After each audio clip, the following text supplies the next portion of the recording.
Dünənki günün ab-havasından Allah şahidi hələ çıxa bilmirəm. Bugün ayın 31-dir, 31 yanvar. Nizami Gəncəvi deyir ki, ağıllı adamla dost olsan əgər, elmi, mərifəti sənə də keçər. Sözsüz ki, həmişə başda, ən başda, hətta bunu burada deyim və hər dəfə təkrarlamayayım. Hətta ola bilər də bu həyatdır, yəni hər şey mümkündür. Yəni ağlımı itirə bilərəm, yaddaşımı itirə bilərəm, özümü unuda bilərəm. Yəni bu həyatdır, yəni canı verən odur, necə istəyir, elə deyirlər. Təbii ki, bunu mən arzulamıram.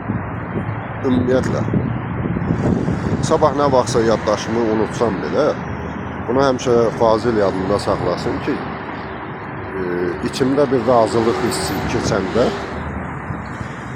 bir sevinç hissi, bir təşəkkür, məmnuniyyət hissi keçəndə həmişə ən başda, ən birinci növbədə Fazil olacaq. Çünki bu işlərin, necə deyərlər, bütün hamısının arxasında duran Fazildir. Yəni sıfırdan düşdü bu işin üstünə, mənə bir dəfə bir söz işlətmişdi. Bundan əvvəlki videolarda bildirmişdim ki, dedi ki, məndə bir xasiyyət var, bir işin ardınca, əgər o işin öhdəmə götürürəmsə, o işin ardınca düşürəm və axırına qədər gedirəm. Vallahi necə demişdi, elə də oldu. Elə dediyi kimi də elədir. Kaş ki, elə bütün Allah hər bir kəsin özündə istədiyi, qarşısına qoyduğu məqsədə çatdırsın. İşini axıra qədər görənlərdən qərar versin, inşallah hər kəsin. Təbii ki, yəni deyiləsi sözlər çox idi. Əslində mən yenə də əlavə eləyərək danışmaq istəyirdim. Sadəcə olaraq orada artıq həm yaşda, həm başda, həm təcrübə baxımından, həm yəni vəzifə, müəyyən, müxtəlif vəzifəli şəxslər var idi, burada gəlmişdilər, ağsaqqalımız var idi. Və mən sözlərini kəsmək istəmədim və yaxud da kimsə ola bilər də, indi həyatdır, yəni hamı eyni deyil ki. Yəni insandır da, kimsə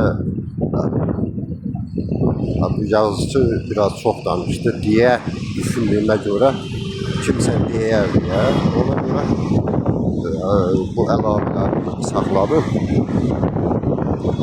Deyiləsi, danışılası sözlər çoxdur, elə yaxşı ki saxladım. Ola bilsin ki, inşallah bəlkə də danışmaq istədiklərimi, demək istədiklərimi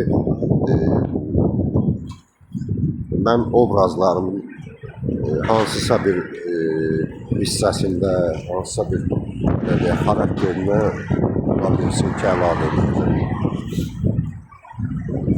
Bir daha konferansın ab-havası ilə başımdan getdi. Sanki bir yuxu kimi, xəyal kimi gəldi ki, gözün qabağından, amma elə bir yuxu, elə bir xəyal ki, o daim sənin yaddaşına, şuuraltına həkk olunur. Ora gələn çox, yəni dəyərli, mənim üçün fərqi yoxdur, kim hansı vəzifəli şəxsidir, mənə o maraqlı deyil, vallahi. O insanın mənəviyyatından söhbət gedir. Orada çox az yaşlı da var idi, orta yaşlı da, böyük nəslin nümayəndəsi də, yəni ağsaqqalı vardı, professor. Nə bilim, indi daha vəzifələrə bölmək, sadalamaq istəmirəm. Hər bir halda həqiqətən, yəni Allah şahiddir, içimdə olan hansı dərəcəli o hissi Allah bilir.